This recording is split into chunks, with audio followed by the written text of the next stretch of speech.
Buenas lunas, querido Wyrmling. Te doy una grata y chispeante bienvenida a nuestra cueva de lectura. Un club para charlar, analizar y discutir sobre una diversa variedad de nuestros libros favoritos. Mi nombre es Andrew y voy a ser su anfitriona en este podcast de discusiones literarias. Y acompañando nuevamente estoy yo, Ciela. Querido Gremlin, es un placer estar aquí nuevamente con ustedes para seguir debatiendo y descifrando libros. En el episodio anterior, si no te acuerdas, dimos inicio al podcast con el análisis del primer libro de Cinder. En este segundo episodio vamos a analizar el libro 2, donde vamos a conocer nuevos personajes, vamos a tener que enfrentarnos a nuevas complicaciones, nuevas situaciones y vamos a conocer un poco más acerca del mundo de Nueva Beijing.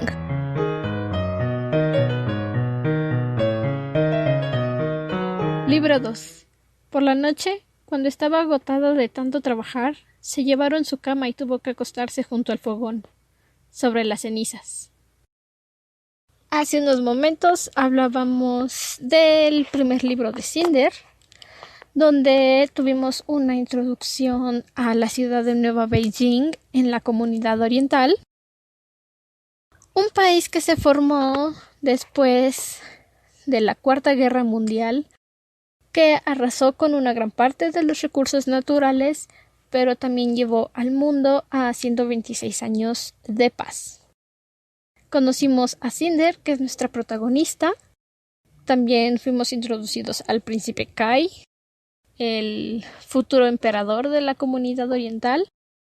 Y en este momento, en el libro 2 de Cinder, estamos descubriendo a Cinder dentro de los laboratorios de Nueva Beijing, después de que el doctor Erland realizó experimentos en ella para intentar encontrar una cura contra la letumosis, y descubrimos que su sistema inmunológico pudo eliminar los microbios del virus.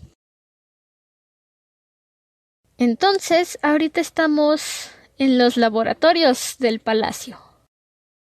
¿Qué opiniones tienes acerca de los laboratorios, Ciela?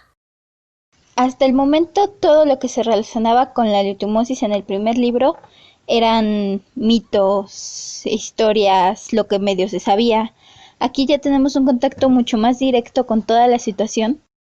Y algo que me llamó la atención, por ejemplo, de toda esta parte donde ya estamos en un papel más adentrado con Cinder, es la diferencia del trato antes y después de que descubran que Cinder es inmune.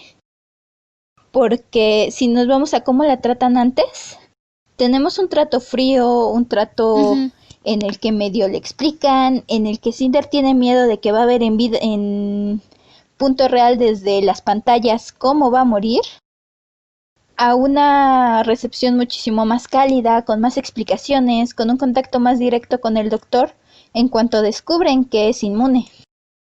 Y también aquí descubrimos algo nuevo sobre Cinder, su proporción cyborg. Cinder es 36.38% cyborg. Y la forma en la que ella lo dice es que es 36.38% no humana. Y es justamente en lo que recalca casi toda esta situación. Ella no se siente humana. No la tratan como humano, la tratan como una cosa. Y el que tenga un alto porcentaje de cyborg parece afectarle mucho, aunque ella se pregunta si eso tiene algo que ver con el hecho de que sea inmune y si es esa la razón por la que experimentan en cyborgs. En un principio, el primer motivo por el que nos dan de que los cyborgs sean el conejillo de Indias es decirnos que es porque los cyborgs tuvieron una segunda oportunidad. La operación para volverlos cyborgs son personas que fueron reconstruidas partes de su cuerpo. Entonces, como tienen una segunda oportunidad, las personas ven lógico que ellos se sacrifiquen, lo cual honestamente suena solo a una excusa muy bien acomodada, pero bueno. Sí, es una excusa que tienen los doctores para usar cyborgs, porque también lo mencionan en el libro. Los científicos los crearon, fueron creados, no salvados, creados. Y eso es lo que tiene sentido que tengan que usarse como voluntarios para el reclutamiento de cyborg, porque ya no son personas y le deben su vida a la ciencia. Entonces, ergo, tienen que entregar su vida para el bien común. Eso es lo que están usando como excusa para quitarse de las manos la culpa. Sí, al final de cuentas necesitaban sujetos de India y, o bueno, la excusa que se nos da acerca de utilizar cyborgs es algo que, como ya estuvimos mencionando, toda la discriminación que existe en contra de los cyborgs, toda la forma en que la sociedad los ve, parece justificado. Y de hecho, como te digo, el trato que recibe Cinder es muy, muy obvio. Como en un principio se le habla a través de micrófonos en un cuarto aislado. Llegan únicamente los androides a tomarles muestras de sangre y a darle una explicación muy leve. A la calidez incluso que llega. Casi como si fuera una prisionera. Básicamente es prisionera. Es una prisionera condenada a morir por algo, por una enfermedad horrible. Sí, sí, la tienen ahí para darle la inyección letal y esperar que sobreviva. O sea, es lo que le dice el doctor Erland. Y si todo sale bien, llegará a casa para cenar. ¿No es agradable? Sí. Pues no, no lo es. En realidad no. No, porque en realidad sabemos que eso es una plena fantasía. El hecho es un punto inesperado cuando descubrimos que Cinder es inmune. Ajá, pues bueno. Y el trato cambia completamente en ese punto. Sí, el doctor pasa de verla como un sujeto más de prueba a verla como alguien valioso, alguien que tiene que cuidar, que mantener alejada de esta enfermedad porque es inmune.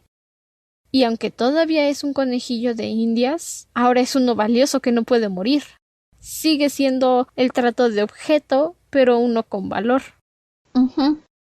Incluso el mismo trato del doctor, donde el doctor se detiene a explicarle, se le devuelve. Esto es algo que a mí me llamó mucho la atención porque cuando pasan a explicarle, al principio Cinder con las primeras pruebas que le hacen, dejan su panel de control abierto, solo le toman muestras de sangre, le quitan algo que Cinder siempre está escondiendo, son sus manos con su mano con sus guantes y su pie con las botas.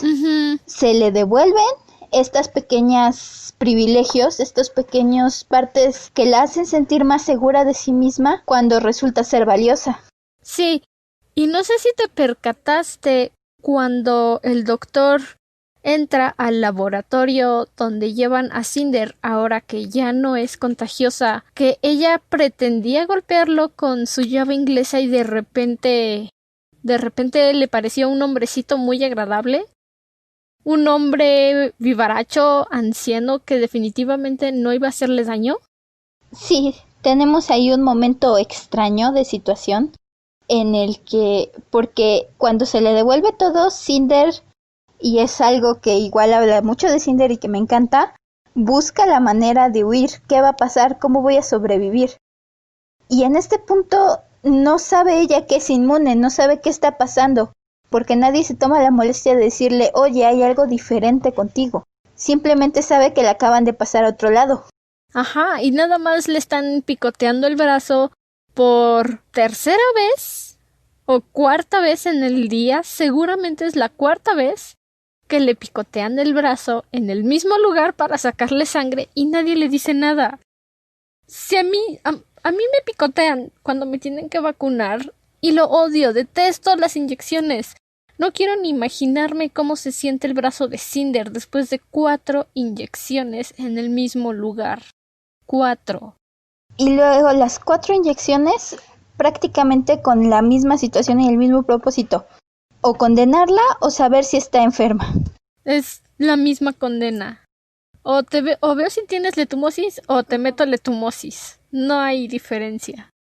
Entonces, este es un punto en el que está confundida, no sabe qué onda, y lo primero es, se le devuelven estas pequeñas partes, estos pequeños gestos que la hacen sentir más cómoda, y inmediatamente va a buscar cómo salir de la situación, aun cuando en este punto ella bien puede estar enferma. No sabe, no tiene idea de si está enferma, si la movieron a ese laboratorio para morir, como bien dice ella. No tiene idea de lo que está pasando. Y luego entra este hombrecito. De repente ya no parece una amenaza, se ve como un hombre muy agradable y se le cae la llave. No la tira, se le cae.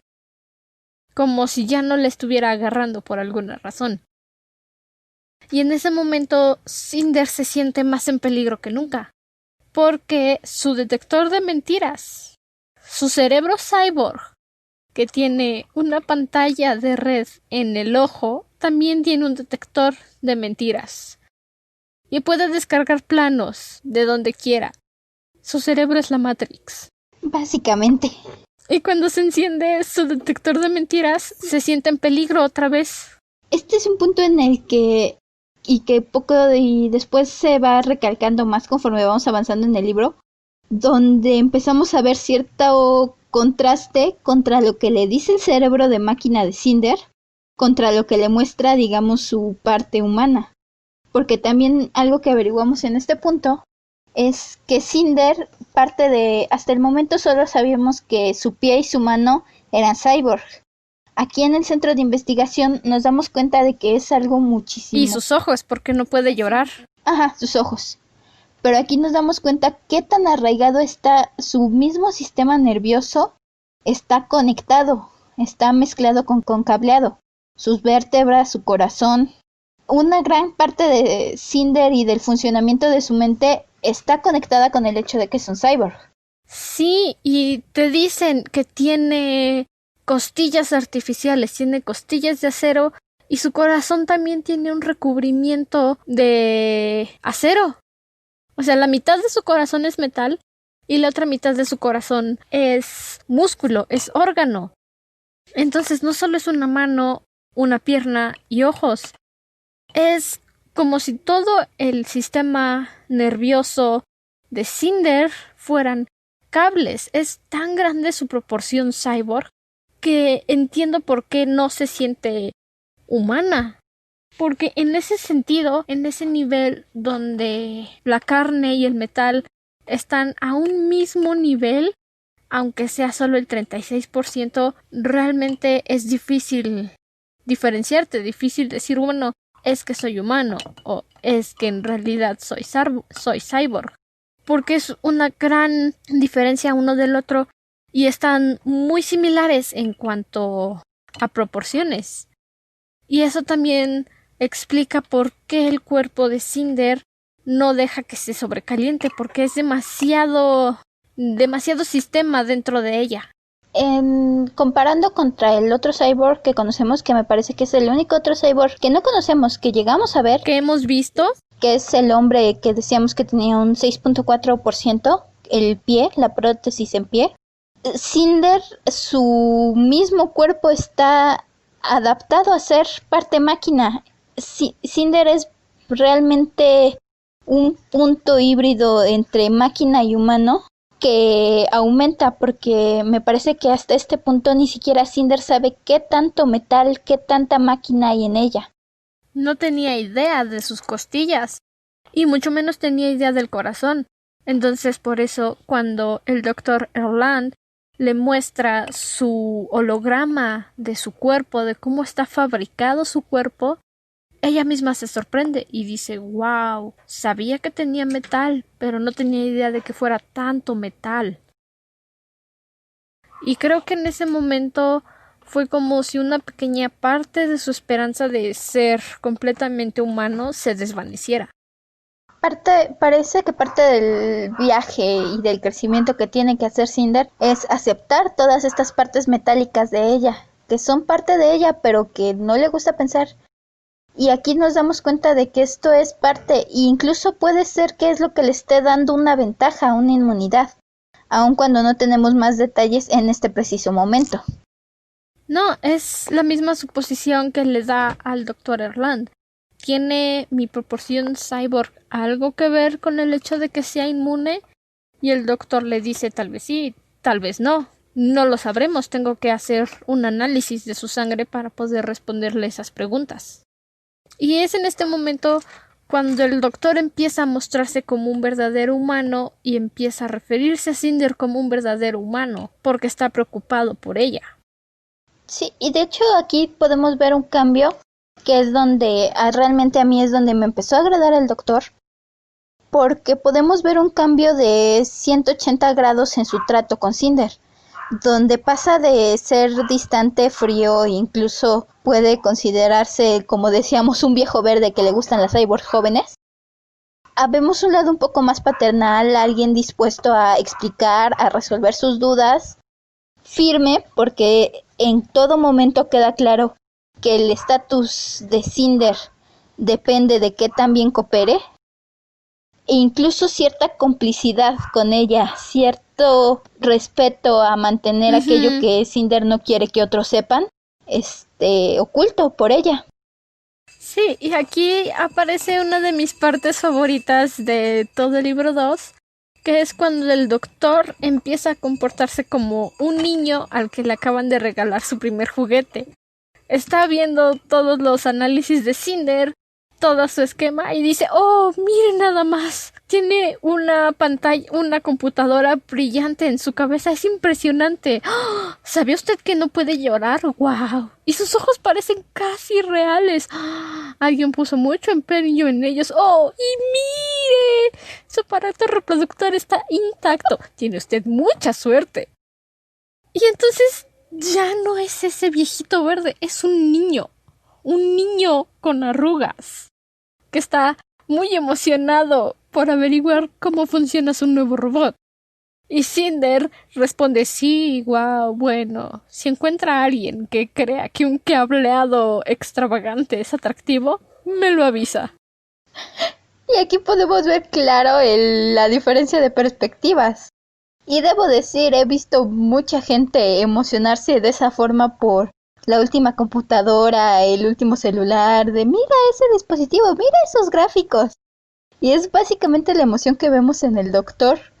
Y es algo notable el hecho, porque en este punto no sabemos que Cinder es un cyborg, y sabemos que Galan, el esposo de Adri, Garan, el esposo de Adri, la trajo, pero no sabemos mucho acerca de los doctores, Cinder resiente a los doctores que la fabricaron, pero no sabemos quiénes fueron, qué tanto conocimiento tenían.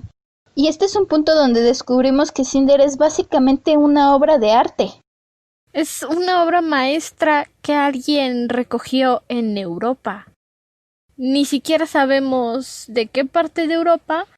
Sabemos que Garan fue hasta Europa solo para adoptar a Cinder y los científicos se tomaron la molestia de salvarle la vida a una niña convirtiéndola en un super cyborg, básicamente, porque con ese cerebro no tiene límites, tiene acceso a la red o al internet, como se le llama ahorita, tiene acceso a la red, puede agarrar los planos que quiera, puede ajustar su oído para no escuchar como le dice al doctor, prácticamente es invencible. Que aquí se me hace un punto muy interesante porque realmente tenemos la perspectiva de Cinder, sabemos en este punto que Cinder es una obra de arte, pero no sabemos qué tantos cyborgs hay con esta proporción tan alta, parte máquina, parte humano, y no sabemos cómo funcionan estas otras personas.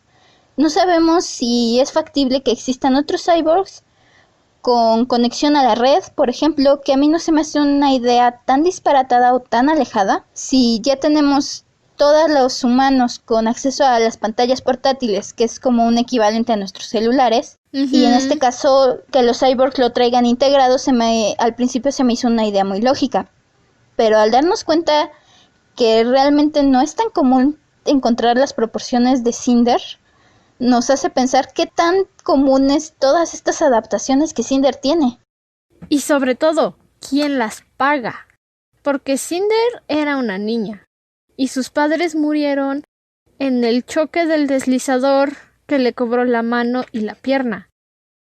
¿Quién pagó la operación? Esa es otra de las cosas que permanece en el misterio todavía. No sabemos quién está pagando las operaciones, no sabemos si son del gobierno, si son las familias que quieren mantener con vida a sus seres queridos, o si es un acto benéfico por el que alguien tiene que pagar. No sabemos quién los hace cyborg o cómo es que alguien está capacitado para ser cyborg. Está el señor del pie. Pudo haberse puesto una prótesis de plástico y seguir trabajando con su pie, pero no. Él ahorró específicamente para comprarse un pie, para convertirse en cyborg. Entonces, a Cinder, ¿quién la hizo cyborg? ¿El gobierno de Europa? ¿O algún familiar que no la quiso pagó por la operación? Que de hecho esto también es interesante porque si consideramos al hombre del pie, que él mismo se nos menciona que probablemente él mismo pagó por esta operación, dado el estatus y la discriminación que hemos visto que se da contra los cyborgs, esto es apuntarse voluntariamente a ese vagón. Probablemente tener partes cyborg es muchísimo más cómodo, muchísimo más adaptable y te hace pensar qué tantas ventajas te da esto si estás dispuesto a inscribirte a este tipo de trato.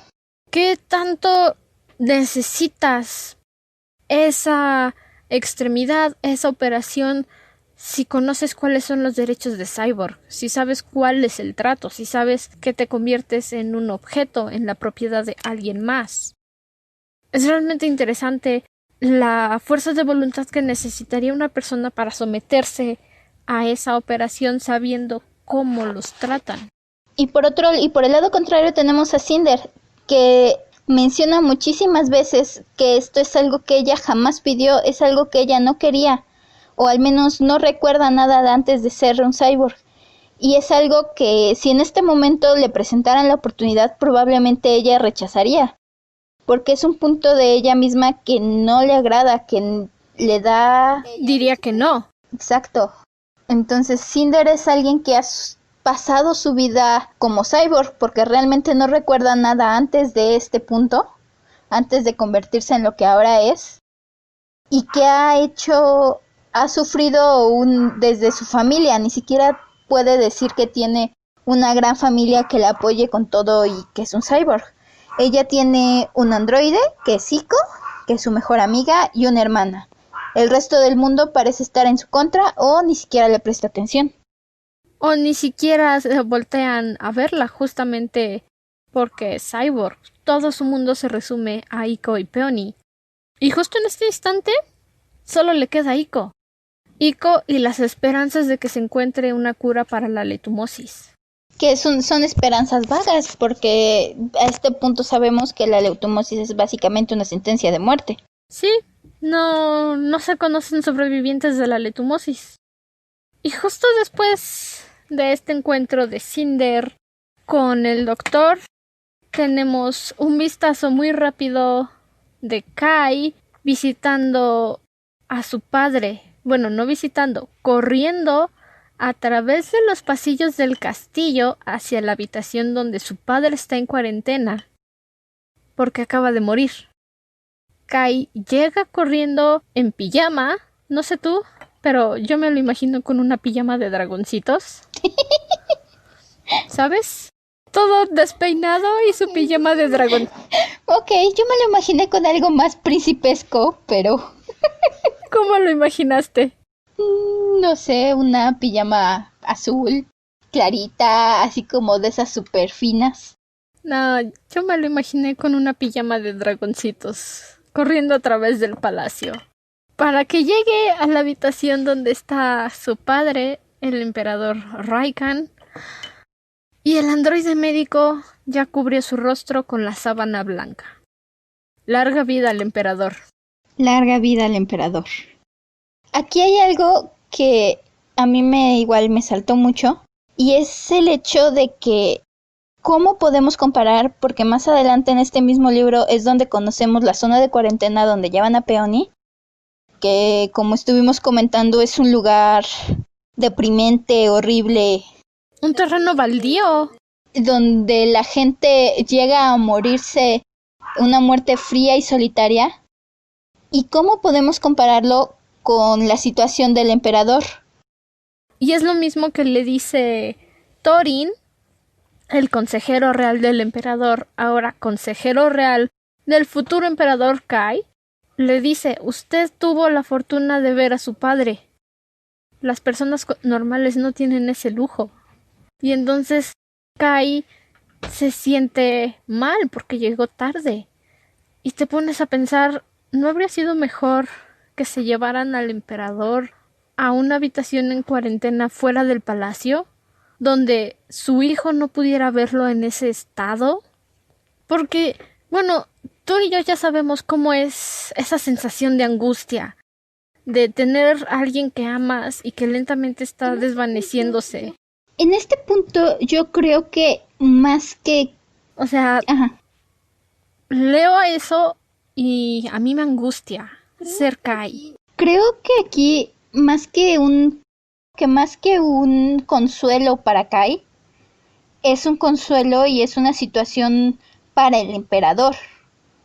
Y es lo que vemos después con Peony. Cuando vemos a Peony en la zona de cuarentena, Peony está sola. Peony se alegra de ver a Cinder porque es su contacto. Pregunta por su mamá, pregunta por su hermana, no sabe qué ha pasado con ellas. Le pide a Cinder su pantalla para poder comunicarse, que de hecho es algo que me llamó la atención, que algunas personas todavía contienen su pantalla como último vínculo. Y este es, yo creo que más que un consuelo para los familiares, para las personas enfermas. Porque a mí me parece que aquellas personas que quedan en la cuarentena sufren más todo ese proceso que decíamos, esa tortura psicológica de estar entre los gritos, el olor a podredumbre, el tacto frío, a saber que la persona, que tus familiares están al otro lado, que no se pueden tal vez acercar, pero poder saber que tu familia te está visitando. Incluso hay un pequeño momento antes de que muera el emperador, donde podemos ver una pequeña broma entre Kai y su padre. Entonces el emperador nunca está solo, no pierde contacto con su familia. Sí, eso podría ser un buen consuelo para el enfermo. Y sí, tienen toda la razón del mundo de darle ese privilegio al emperador, porque es el emperador. Pero aún así no puedo evitar pensar en toda la carga emocional que es para Kai. Es un niño y está perdiendo a su papá. Perdió a su padre de la misma forma que perdió a su madre por la letumosis, y seguramente tuvo que pasar por lo mismo con su mamá, verla tendida en una cama, lentamente desvaneciéndose. Es complicada esa situación porque tanto para Kai como para el emperador debe de ser muy duro tener que verse a través de una ventana. Sí, o sea, no hay un contacto directo, obviamente, por las cuestiones, pero, y más aún, Kai no solo está perdiendo a su padre, porque aún así, aun cuando es repetir la experiencia que, como dices, probablemente pasó con su madre, en esta ocasión, además de todo, está recibiendo él la carga de su padre, entonces no solo está de luto por su padre, pierde todas las oportunidades, cualquier opción del futuro que podría haber tenido como príncipe, ahora no puede darse esos lujos, es el emperador. Hay muchísima más responsabilidad sobre sus hombros y en un periodo, como decíamos, muy corto de tiempo. Sí, y es justamente lo que le dice Thorin. Prepararé la conferencia de prensa. Y Kai le responde, ¿conferencia de prensa? La nación debe de enterarse que el emperador ha caído. Y Kai entra en pánico, pánico absoluto, porque ahora él es el emperador. Aunque tenga que realizarse su ceremonia, ya es emperador. Desde el momento en que el emperador Raikan murió, Kai se convirtió en emperador y no quiere. Está tan asustado de tener que dirigir un país que no quiere que la nación se entere. Y es también en este momento cuando uno de los personajes más conflictivos de toda la serie aparece Sibyl Mira, la taumaturga principal de la reina levana Blackburn de Luna. Luna. Entonces, 126 años después de la Cuarta Guerra Mundial, Luna ahora es una monarquía. Ahora es una nación independiente. Y hay gente viviendo allá arriba. Y no solo tenemos gente, no solo tenemos un grupo de terrícolas que se desarrollaron por otro lado. En este punto los lunares tienen su propia cultura, sus propias costumbres e incluso algo que nos empiezan a mencionar, los dones lunares. Ciertos poderes de los que carecen los humanos normales. Tenemos algo llamado el don lunar, que de acuerdo a como explica el doctor Dimitri Erland más adelante, es la capacidad de manipular la bioelectricidad de una persona, misma habilidad que tienen los tiburones para detectar a sus presas. Y lo estoy diciendo de memoria, no lo estoy leyendo. Es recitado de corazón. Entonces, es una hermosa analogía, no sé cómo lo pienses tú, pero Marisa Meyer directamente está comparando a los lunares con tiburones, depredadores. Los lunares son depredadores así, simplemente. De hecho, algo muy interesante con los lunares y todo lo que se refiere a ellos es que escuchamos acerca de los lunares, de sus dones, de sus poderes, mucho antes de poder conocer directamente a un lunar. Aun cuando conocemos a un lunar, que es cuando conocemos a Sibyl, después de la muerte del emperador, es un contacto sumamente breve, unas cuantas palabras intercambiadas. Y sin embargo, para este punto ya les tememos. Porque Cinder y Peony hablan de la reina levana en susurros en el depósito de chatarra.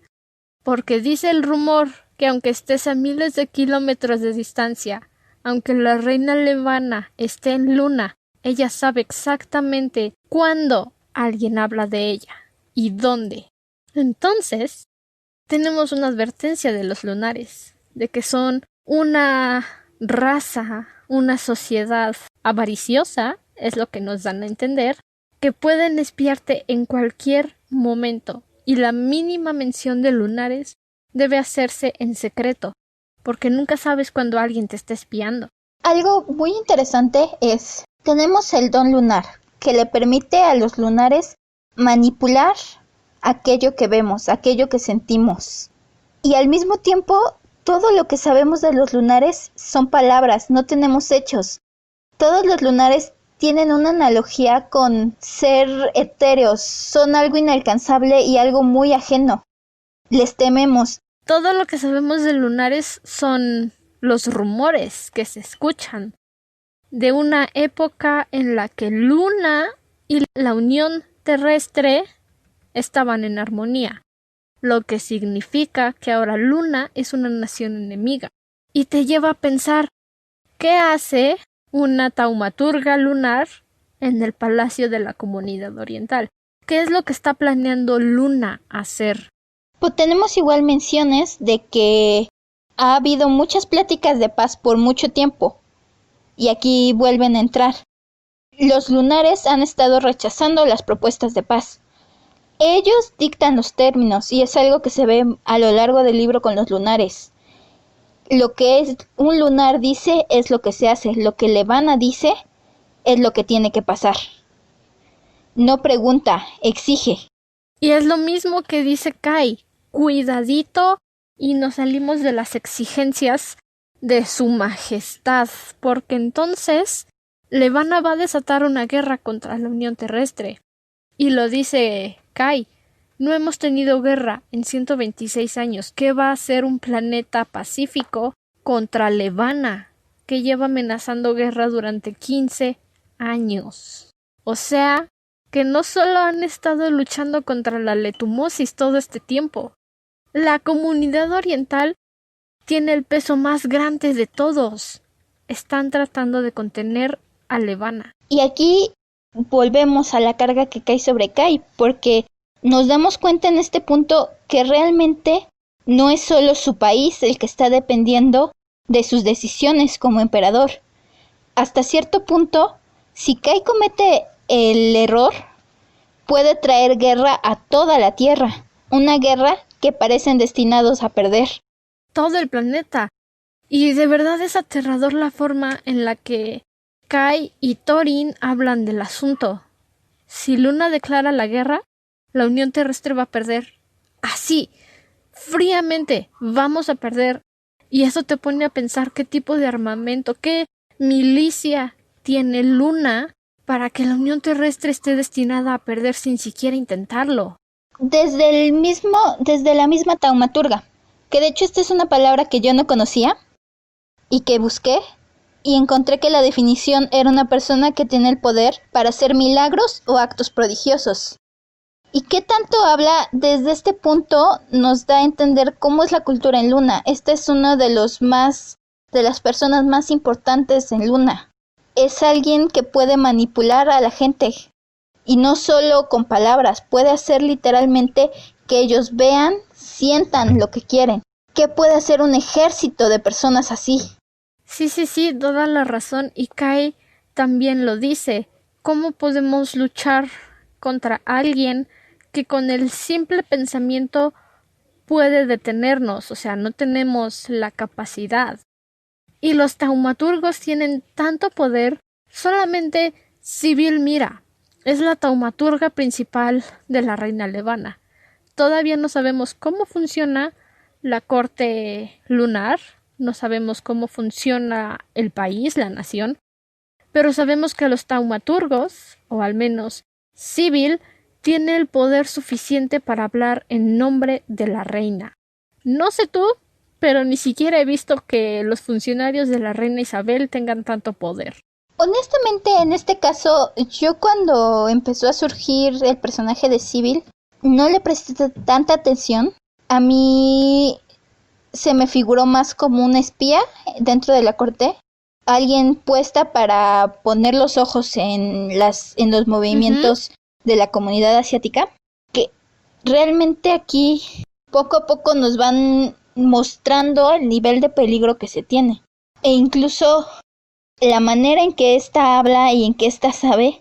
En esta breve conversación que tiene Sybil con Kai, ella en el momento en que aparece sabe que el emperador ha muerto.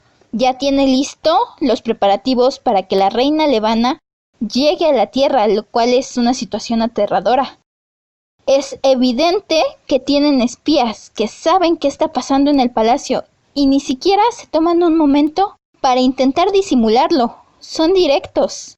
Y la forma, la afinidad que tiene Sybil para decirle al futuro emperador: no se angustie, ya preparé todo lo necesario para la llegada de su majestad. Dices, wow.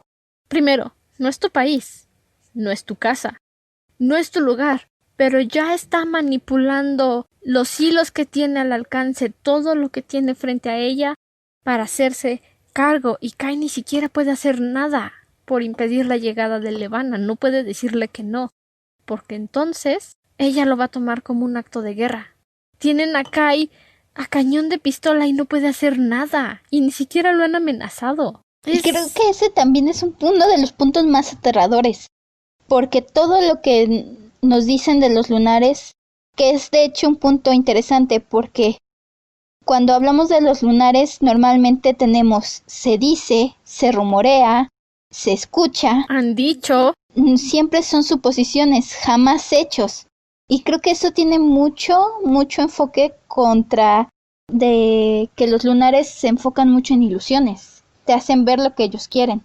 Y aquí tienes a Sybil, que en cuanto aparece, parece dolida, parece comprensiva, parece como un tierno corderito, pero al mismo tiempo sabes que atrás está el lobo, que es evidente que tiene espías dentro del palacio, que toma decisiones sin siquiera consultarlos. Ellos prácticamente tienen el voto decisivo antes que el emperador.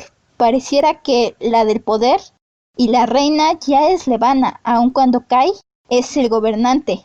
Sí, aun cuando Kai es quien tiene la corona, te dan esa sensación de que ellos ya están a cargo de la situación.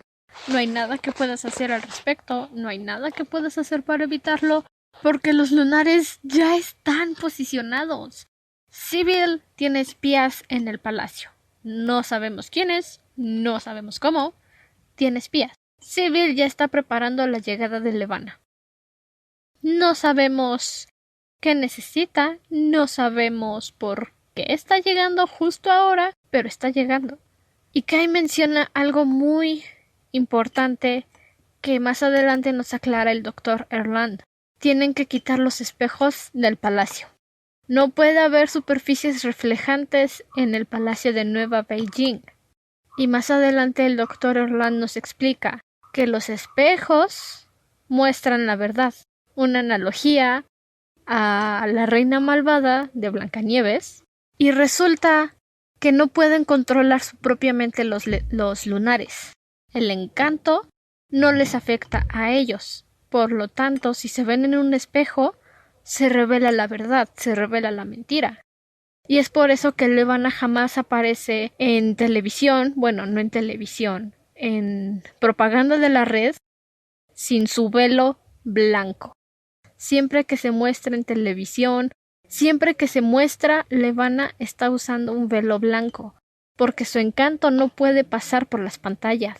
De hecho, aquí podemos ver algo muy interesante porque mientras que en Nueva Beijing hablamos una sociedad avanzada tecnológicamente, tenemos esta unión que es Cinder entre humano y máquina, es obvio que los lunares tienen cierta aversión a ciertas tecnologías. Los lunares evitan, como dices, Levana no aparece por propaganda, no aparece en video. La única forma de ver a Levana es cuando la ves frente a frente. Y esto es interesante, porque a final de cuentas, cuando hablas de una computadora siempre te va a mostrar tal cual lo que recibe. No puede tener los matices y la capacidad que tenemos de reconocer algunas cosas los seres humanos. Entonces en este punto puede ser bastante obvio o lógico el hecho de que Levana no pueda controlar algo a través de las ondas de una pantalla. Y al mismo tiempo, por el otro lado, tenemos lo que son los espejos, que de hecho desde hace mucho tiempo, normalmente los espejos tenemos la asociación de que te muestran la verdad, de que te muestran el alma propia. Sí, y tiene bastante sentido que los lunares no quieran reflejarse en un espejo, porque entonces su encanto, su mentira, su engaño no funciona. Y para mantener su poder tienen que seguir creyéndose la mentira, tienen que seguir creyendo que tienen el poder. Y entonces tenemos el punto. Y pues también por eso el hecho de que Levana actúe sin esperar opiniones implica que ella sabe que tiene ese poder y no va a permitir que se lo quiten así nada más. Y aquí hay un punto muy interesante. En este punto Levana es el enemigo, es a quien empezamos a ver como la antagonista humana, o bueno, lunar de la historia, porque mientras la leutomosis es una adversidad invisible, aquí ya tenemos a alguien tal cual, un enemigo enfocado, el villano de la historia. Un enemigo tangible. Y mucho de su poder se basa justamente en esto, en poder proyectar mentiras, en poder demostrarle a la gente lo que ella quiere que ellos vean. Entonces, en este momento yo únicamente he leído el primer libro, pero me hace pensar que una clave que se necesita en cierto punto para derrotar a este enemigo es justamente eso. La verdad es el enemigo de los lunares. Sí se necesita usar la verdad, por así decirlo, para derrocar a Levana. Pero Levana también es la hierba mala que tienes que quitar del jardín. Y no sabes que es hierba, no sabes que está haciendo daño en tu jardín porque crece como una hermosa flor. Mientras que bajo tierra sus raíces ya están extendiéndose y abarcando todo el espacio. Así es Levana. Puedes verla, sabes que posiblemente sea mala, pero tiene tanto poder que va a ser muy complicado que un poquito de verdad acabe con ella. Y justo después de esto tenemos una breve visita de Cinder con Adri. Adri está furiosa porque regresó del laboratorio le dice que no puede creer que sea tan inútil. Nuevamente, Adri no ve a Cinder como alguien valioso. Cinder se lleva a Iko al depósito de basura porque, oh sorpresa, sorpresa, encontró su calabaza. Algo muy inteligente también es que conforme vas avanzando en el libro, uno conoce la historia de Cenicienta. La historia de Cenicienta se ha contado muchas veces. Entonces vas identificando los elementos de la historia. Y sí, de hecho literalmente en el libro 1 de Cinder, cuando encuentran el coche, el auto es un auto, en este punto se considera un auto viejo, es lo que sería para nosotros probablemente un auto último modelo. Para Cinder en ese punto ya es una carcacha obsoleta. No sé si último modelo. Yo lo visualicé como un bochito. Puede ser, los bochitos son muy duraderos, pero dado que se ve que la tecnología ha avanzado muchísimo, ¿qué auto ha durado tanto tiempo? Porque es un auto que ha durado muchísimo en el vertedero y que aún no se ha acabado, tiene reparaciones, aún puede ser salvado. Bueno, no creo que sea un Audi. Esos coches no duran tanto. Entonces debe de ser un bochito. Es tecnología alemana. Esos autos aguantan una bomba. Puede ser. Y aquí literalmente tenemos la mención, me parece que es por parte de Iko o Peony, que el coche es una calabaza.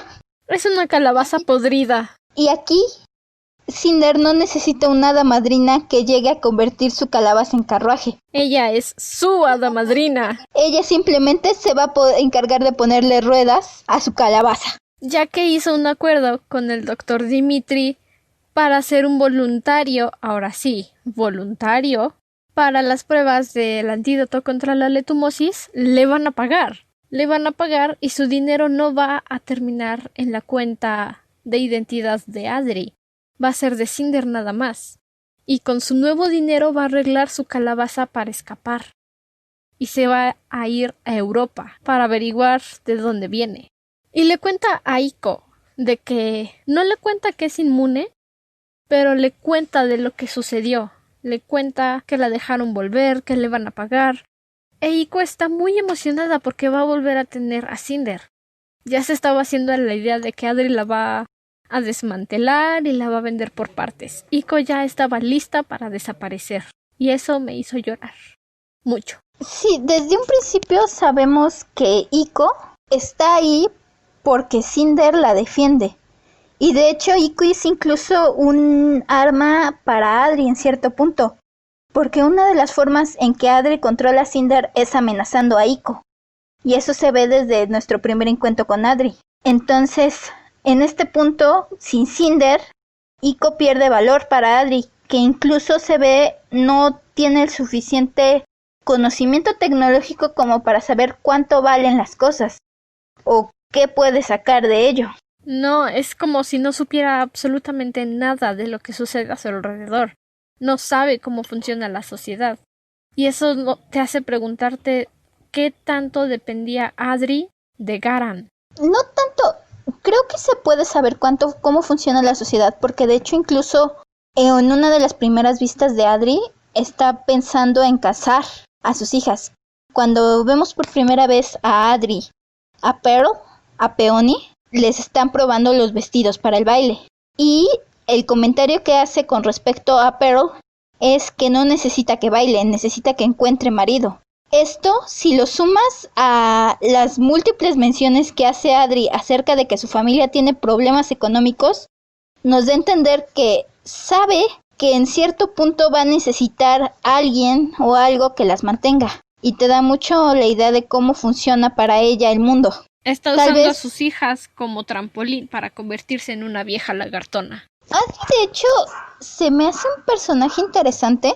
No es un personaje bueno, o bueno, en el sentido moral, no es una persona buena, pero es el tipo de personaje que se me hace interesante en el sentido que te puedo decir que yo encuentro a Severus Snape interesante o a Eponine de Los Miserables interesante. ¿A quién? Eponine. Es un personaje del libro de Los Miserables, pero son personajes que encuentro interesantes porque aun cuando hacen cosas malas y horribles y deplorables moralmente, puedes ver hasta cierto punto qué los motiva y los motivos a veces pueden ser interesantes. Por ejemplo, algo que encuentro yo con Adri muy interesante es que durante todo el libro lo que a ella la maneja y lo que a ella la mueve es ira y dolor. Puedes ver en Adri, aun cuando la primera vista que te da de ella es muy superficial, muy fría, le está buscando marido a las hijas, al mismo tiempo sabes que tiene problemas económicos y que probablemente está buscando cómo subsistir, tal vez incluso subsistir sin Cinder para poder seguir manteniendo a sus hijas. Y puedes ver que culpa a Cinder por lo que le pasó a su esposo y posteriormente cuando Peony se infecta por lo que le pasa a su hija, y siempre que ella hace algún movimiento o alguna acción drástica, siempre es antes de un momento doloroso. El dolor es lo que la mueve y ese dolor se transforma en ira. Entonces eso creo que la hace un personaje bastante interesante, más allá del ser cruel por el hecho de que es cruel. Hay algo ahí que la mueve.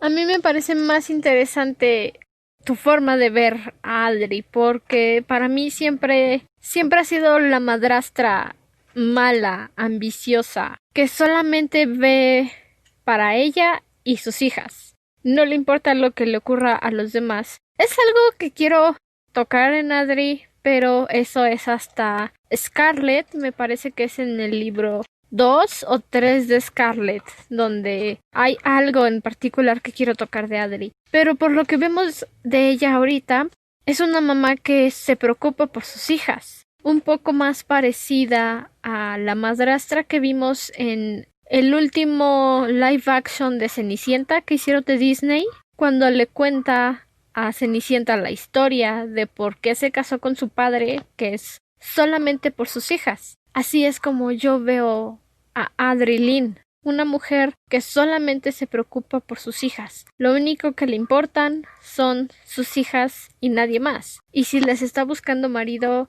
es porque seguramente busca un hombre con dinero que cuide de ellas y así ella ya no tener que preocuparse. Por lo menos no en el sentido de tenerlas en su casa. Para mí, esa es la visión de Adri. Eso es lo que yo veo de Adri. Sí, incluso esto le sumas lo que le sucede a Peony y entonces vuelve aumentado este dolor. Como dices, sus hijas se ve que son su prioridad. Y aquí es algo importante porque a Cinder la ve siempre como un objeto, un algo que le dejó su esposo a cuidar. Y esto es algo que se ve un poco también en la precuela de Fallas, donde vemos una pequeña discusión de ella con su esposo y podemos ver que ella le pregunta por qué no vio primero por las hijas que ya tenía antes de ir a buscar algo más de que encargarse. Sí, y también le dice eso Adri a Cinder antes de entregarla al reclutamiento de cyborgs. Yo nunca te quise. Garán tuvo la idea de adoptarte, pero yo nunca estuve a favor de que adoptara una monstruosidad como tú. Adri jamás va a ver a Cinder como una persona, eso es algo que nos queda muy claro. Y Adri jamás va a preocuparse de que algo malo le ocurra a Cinder. Entonces ahí nos queda muy claro que la relación de Cinder y Adri es solamente tutora legal y la niña que tiene que cuidar. Y ni siquiera, al menos así por parte de Adri, porque yo creo que si Cinder no hubiera sido un cyborg, hubiera sido muchísimo más cálida con ella. Realmente la relación que ve Adri es propietaria y encargo. La molestia de la que me tengo que cuidar. Sí, es como si le dieran a cuidar el teléfono de alguien más. Un objeto y de ahí no sale. Y un objeto que puede ser potencialmente peligroso, porque de cierta forma Adri es precavida con Cinder. Parece que tiene algún, y es lo que vemos igual con la panadera. Hay recelo hacia los cyborgs. Y técnicamente ya lo vimos, Cinder tiene acceso a muchas cosas. Puede bajar información, puede defenderse. De hecho, incluso vemos a una pelea cuando la van a reclutar contra los cyborgs. Logra incapacitar a un par de cyborgs. Entonces, seguramente si Cinder quisiera, podría hacerle daño a Adri físicamente. Y yo creo que eso es algo de lo que ella es muy consciente. Podría, y es una de las cosas que menciona Cinder con el Dr. Erland. Tienen tantas restricciones contra los cyborg porque tienen miedo de que se rebelen. Y si lo piensas lentamente, si lo analizas, si lo siguen deteniendo así, si lo siguen restringiendo de esa forma, al final sí se van a rebelar. Pero va a ser como cualquier revolución. Van a hacerlo para que les den los mismos derechos que tienen las demás personas. Y no lo ven, están tan cegados por su miedo que no lo ven. De hecho, a mí me sorprende en cierto punto, dadas todas las restricciones que vemos, que no estén los principios de una revolución cyborg, porque realmente es someterlos y someterlos al punto en el que, a final de cuentas, y es lo que vemos con Cinder, estas son personas que incluso como vemos con el hombre, son pequeñas prótesis, una parte mínima de ellas son cyborgs, y al final, si oprimes tanto a una comunidad, esa comunidad va a estallar. Va a rebelarse, es algo que hemos visto muchísimas veces a través de la historia y que por alguna razón no se muestra en esta sociedad.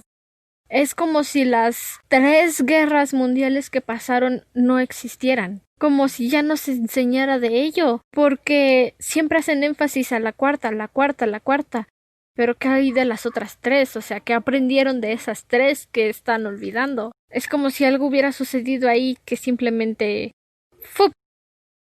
Se borró de la existencia. Su ahora es la Cuarta Guerra Mundial y es en lo que se están enfocando. Y digo, es extraño porque aunque nosotros no vivimos ni la primera ni la segunda, sabemos el daño que provocaron. Sí, y en cierto punto se tiene la conciencia de lo que nos dejaron esas guerras, sobre todo la segunda. Por ejemplo, en Alemania aún hay muchas medidas que te hacen muy conscientes de la Segunda Guerra Mundial. Muchas cuestiones antidiscriminación, anti el movimiento que lo generó, que son medidas que todavía se toman. Sí, y en Alemania, ahorita, en la actualidad, están muy avergonzados de la Segunda Guerra Mundial y lo tocan en sus clases de historia, obviamente tienen que tocar el tema, pero no lo hacen como algo de lo que aprender, lo dicen como algo de lo que no hacer. Lo mencionan y dicen, esto fue un momento horrible en la historia, no lo hagan.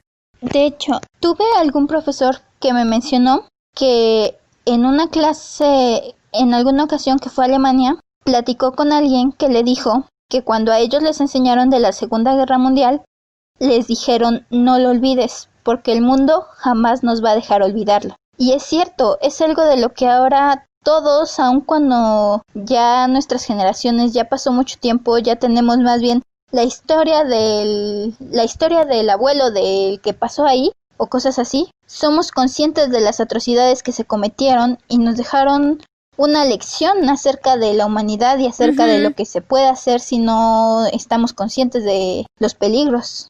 Y eso es algo que están ignorando en la sociedad, en este mundo, en Crónicas Lunares. Están oprimiendo a los cyborgs gravemente. Si hacemos una comparativa, todos los demás podrían ser los nazi y los cyborgs son los judíos. Y los están oprimiendo y oprimiendo y oprimiendo. Y con este reclutamiento de cyborgs para encontrar una cura de la letumosis, puede que llegue un punto en el que un cyborg diga basta. Y si ese cyborg dice basta, va a ser toda una revolución y la Tierra no está preparada en este momento para eso. Entonces, no entiendo yo por qué, si saben que está este problema, no intentan evitarlo o buscar una mejor manera de lidiar con ese miedo. Y es que volvemos a lo mismo, porque podemos ver que las personas ya no consideran humanos a los cyborgs, y de hecho creo que eso también ejemplifica. Sabemos que existe paz en el mundo después de la guerra. Los humanos están cansados de matarse unos a otros, pero no temen oprimir a los cyborgs. Entonces, y podemos ver en varios ejemplos a través del libro, que los cyborgs no los consideran humanos. Y después de que los cyborgs son injustamente tratados, llega Levana a la Tierra. Llega en su navecita de un material brillante que resplandece con el sol. Kai no tiene idea de qué material sea ese, no tiene idea de qué está hecha, pero brilla, reluce con el sol y es doloroso mirarlo. Y de la nave sale el séquito de la reina Levana. 2 taumaturgos de segundo nivel que portan un abrigo acampanado rojo, que a diferencia de Sibyl Mira, ella usa uno blanco, y descienden 3 taumaturgos de tercer nivel, con un abrigo negro. Y Kai está feliz porque al menos sabe suficiente de la corte lunar para distinguir a los taumaturgos. O sea, todavía no tenemos idea de cómo funciona Luna. No, y volvemos. Los lunares con el humo y los espejos y las grandes impresiones. En este punto ya tememos a Levana, sabemos mucho sobre Levana e incluso sabemos, hay alguna conversación con Kai y Thorin donde sabemos, tenemos las menciones no solo de Levana, sino de su posible familia. Sabemos que su hermana aparentemente no era mucho mejor que ella. Tenemos rumores de crueldad, de que todo el linaje de los Blackburn ha sido codicioso. Y sabemos que la reina Canary, bueno, ¿tú lo pronuncias Canary? Sí. ¿Sí? Es que, bueno, yo he escuchado los audiolibros y la narradora siempre dice Chanary. Entonces, a mí me hace ruido porque no dices Christine, dices Christine, y no dices Christian, dices Christian. Entonces, para mí es la reina Canary Blackburn. Y justamente Thorin eso es lo que menciona. La reina Canary ordenó que le quitaran los pies a su costurera para que no tuviera nada mejor que hacerle vestidos todo el día. Y Levana es peor que Canary. Y hacen una mención de la princesa Selene, la hija de la reina Canary que murió cuando tenía 3 años. Hasta ahora lo que sabemos de Luna es que son unas bestias despiadadas. Esa es la mejor forma que tengo para describir a los lunares ahorita. Son bestias despiadadas. Tenemos personas, de hecho Cinder en algún punto literalmente así nos los describe. Son ambiciosos, les gusta engañar, se lavan la mente unos a otros solo porque pueden. Y como decíamos, todo lo que sabemos de Luna se escucha, se dice, me dijeron que, se rumorea, y es hasta este punto, a final del libro 2, a mitad del libro, que Levana, aun cuando es una presencia amenazadora desde un principio, hace su aparición. Para este punto ya tenemos miedo de ella. Y ni siquiera la conocemos. No, y no podemos olvidarnos de algo importantísimo que nos revela el Dr. Erland. Cinder es lunar. Y es aquí donde nos dan otro giro grande a la historia. Cinder es lunar, pero no cualquier lunar. Es un tipo de lunar que no posee el don de la bioelectricidad. Es lo que los lunares llaman un vacío, una aberración. Y entonces, por mandato de la reina Canary, tenían que haberla matado cuando nació, de acuerdo a las leyes de infanticidio. No sé tú, pero yo tuve escalofríos cuando leí esa parte. Y justo ahorita que la recité también. Convertir, como decimos, los lunares sabemos, se escucha, los vemos crueles, codiciosos. Al presentarnos este giro de que Cinder es una lunar, entonces nos dan un giro, es similar al hecho de que nos presenten a Cinder como cyborg. Después de tener todo un punto externo, de repente los lunares se humanizan. ¿Por qué? Porque nuestra Cinder, nuestro personaje principal con el que ya te encariñaste, a la que ya conoces, de repente ya no son tan malos. A la que te da dolor ver todo su sufrimiento. Es parte de todos estos de los que escuchamos tantas malas cosas, y la misma Cinder es un golpe para ella. Es un golpe durísimo, y más porque dice, ok, o sea que no solo soy cyborg, también soy lunar. Cool, gracias, no necesitaba más motivos para sentirme miserable.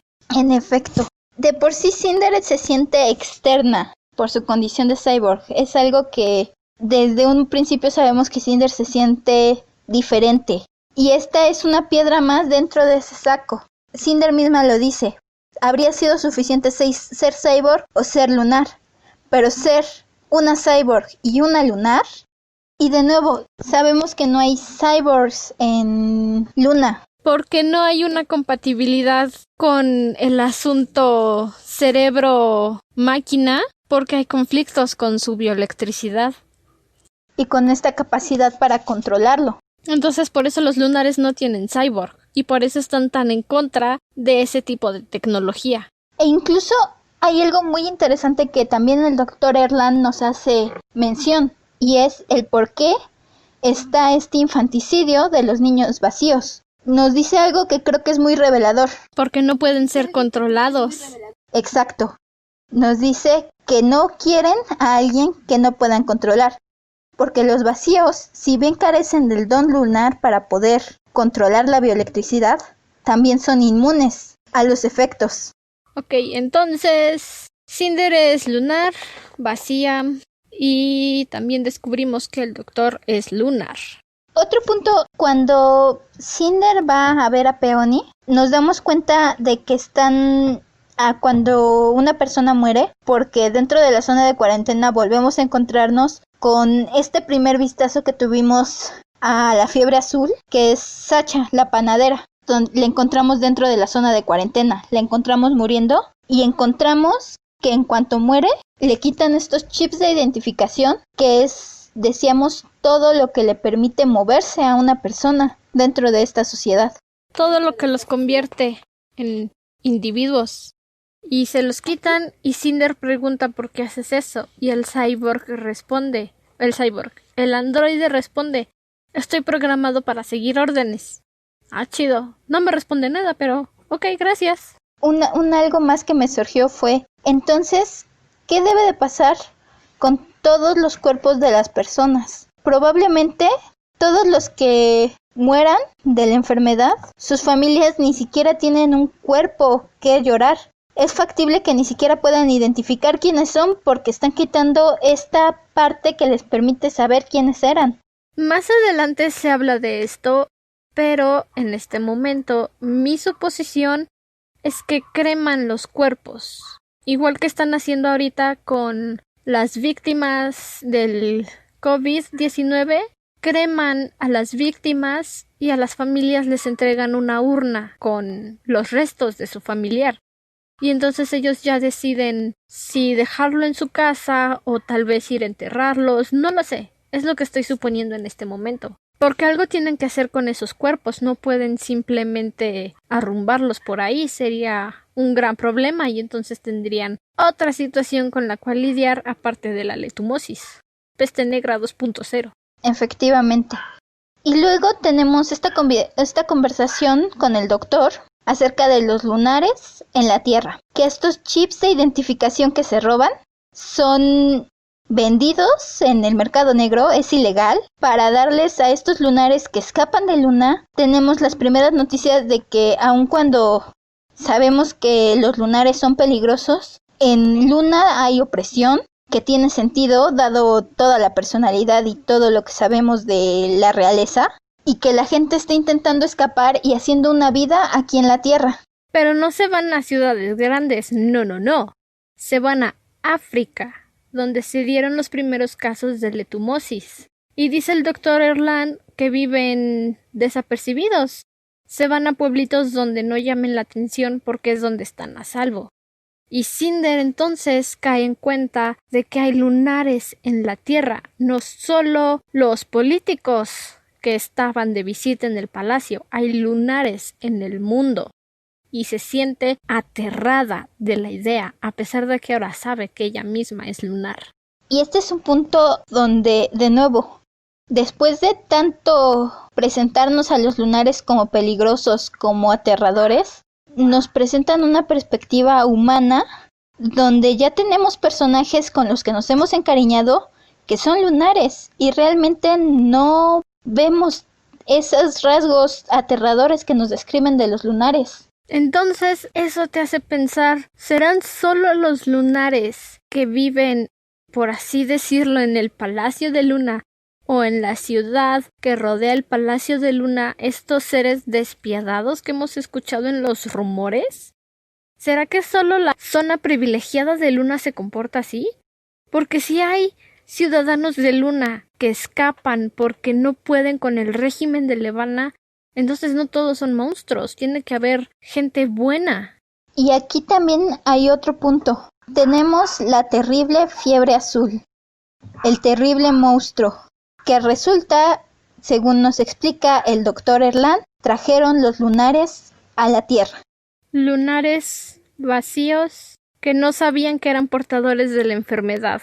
Oh no, entonces, pobrecita Cinder, cyborg, vacía, lunar, posible portadora de letumosis. Damn, eso es un golpe. Y aquí vuelve esa culpa que tiene Cinder por Garán. Y esa culpa que Adri misma le inculca. Porque si los lunares trajeron la leutomosis a la Tierra, ¿quién dice que ella no fue portadora en cierto punto? Y entonces, ahora realmente pudo haber sido su culpa, que Peony se haya contagiado. Aunque el doctor logró tranquilizarla y decirle que el microbio no sobrevive en la ropa, ahora es lunar. Y tal vez lo traiga todo el tiempo encima y no lo sabe, y así se contagió Peony. Cinder ni siquiera está segura, ahora solo está aterrada. Igual aquí tenemos un punto interesante, y es esta comparación de traer enfermedades extrañas al huir de otro lado. Incluso el mismo doctor Erland nos hace la comparación. Las ratas llevaron la peste a Europa, los europeos llevaron enfermedades a América. La historia repitiéndose una y otra vez. Donde tenemos un grupo de personas que buscan una mejor vida, pero al mismo tiempo están trayendo un peligro que se ha convertido en uno de los grandes enemigos del libro. El peor enemigo es el que no puedes ver. No sé quién lo dijo, pero son sabias palabras. Muy sabias. Antes de cerrar con este segundo episodio de La Dragona de los Libros, vamos a mencionar nuestros momentos favoritos del libro 2 de Cinder, nuestro personaje favorito hasta el momento y nuestra frase preferida. Si quieres, comienzo yo porque el anterior fuiste tú primero. Adelante, Andrew. Uno de mis momentos favoritos fue la visita de Kai al emperador Raikan. Es que es triste, es angustioso, pero me agrada que Kai aún así intenta animar a su papá e incluso le ofrece una androide de compañía. No puedes culpar al niño por intentar. Te da mucho a ver de la relación entre Kai y su papá, aun cuando no tenemos mucho tiempo con ellos juntos. Aun cuando ya está por estirar la pata. Sí. El siguiente momento fue la charla que tuvieron Cinder y Kai camino a ver al Dr. Erland, cuando están hablando sobre las complicaciones que pudo haber tenido Nancy, el androide de Kai.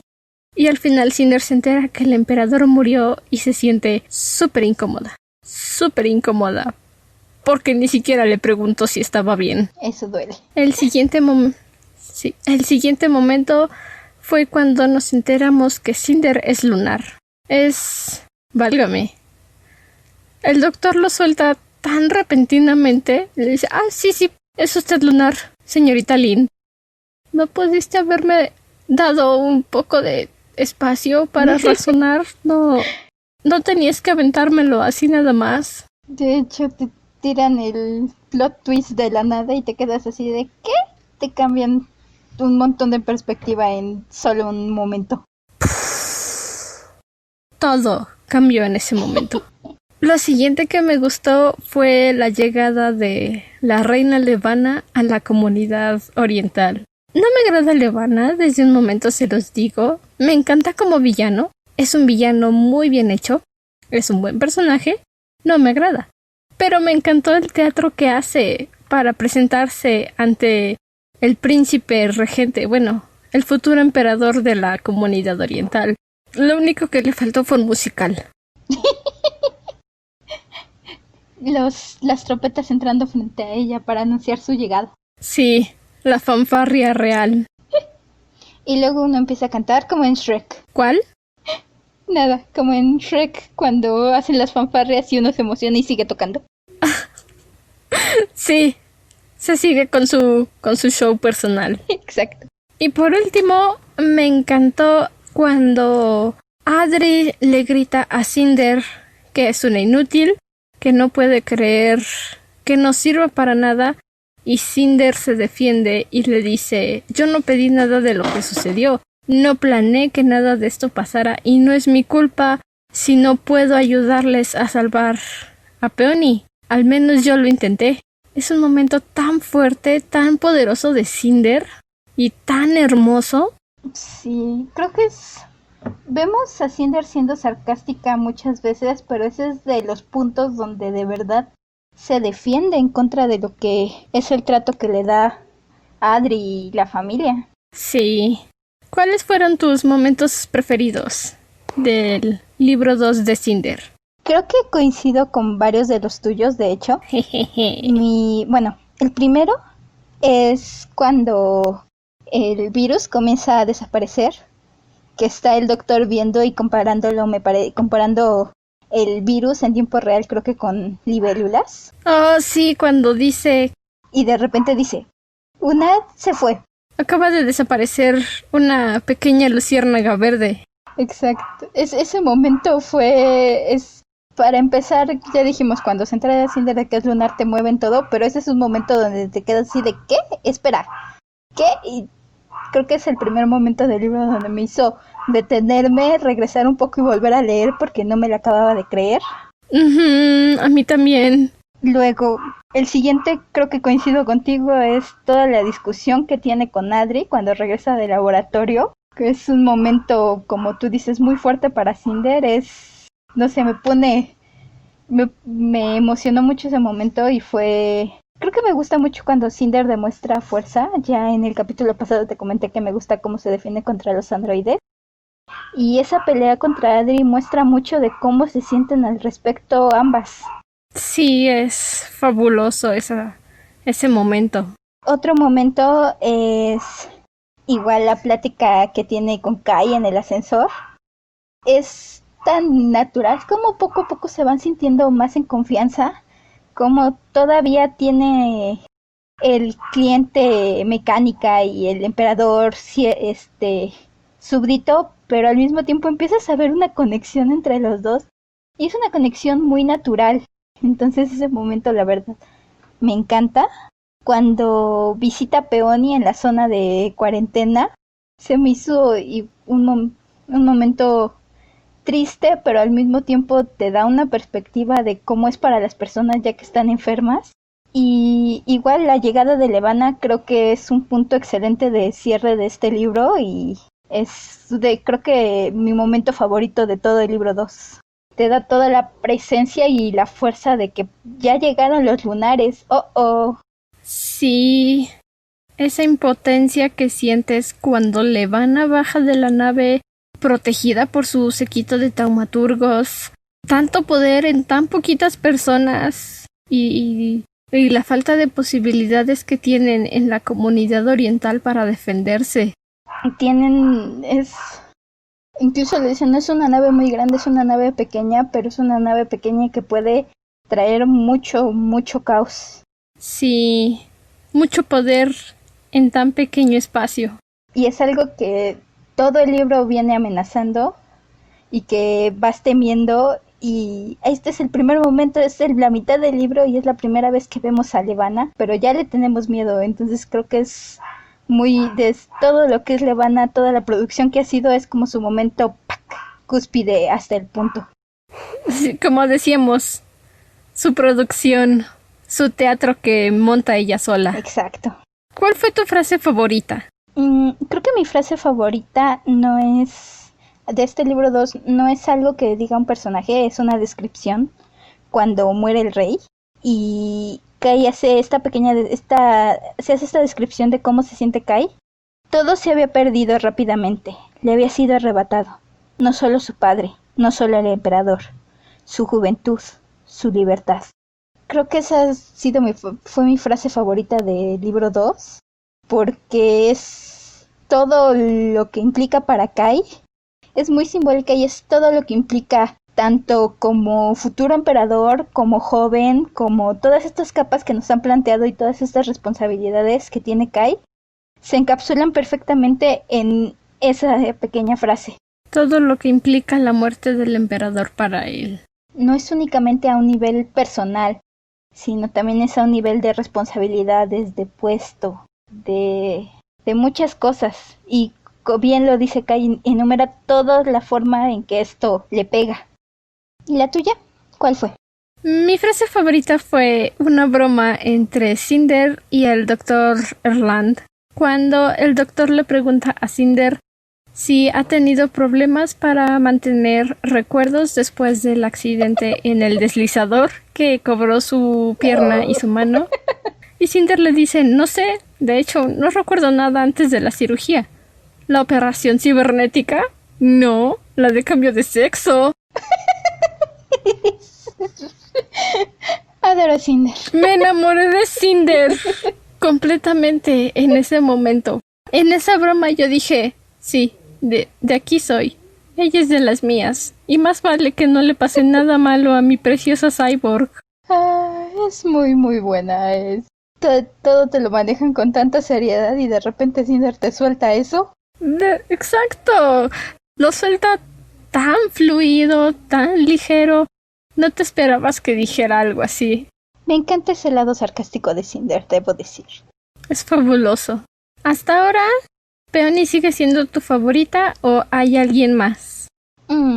Sigo adorando a Peony, pero creo que en este libro 2, sobre todo con la forma en que va cambiando la perspectiva de uno a otro, Cinder y Kai compitieron mucho por mi personaje favorito en este libro 2.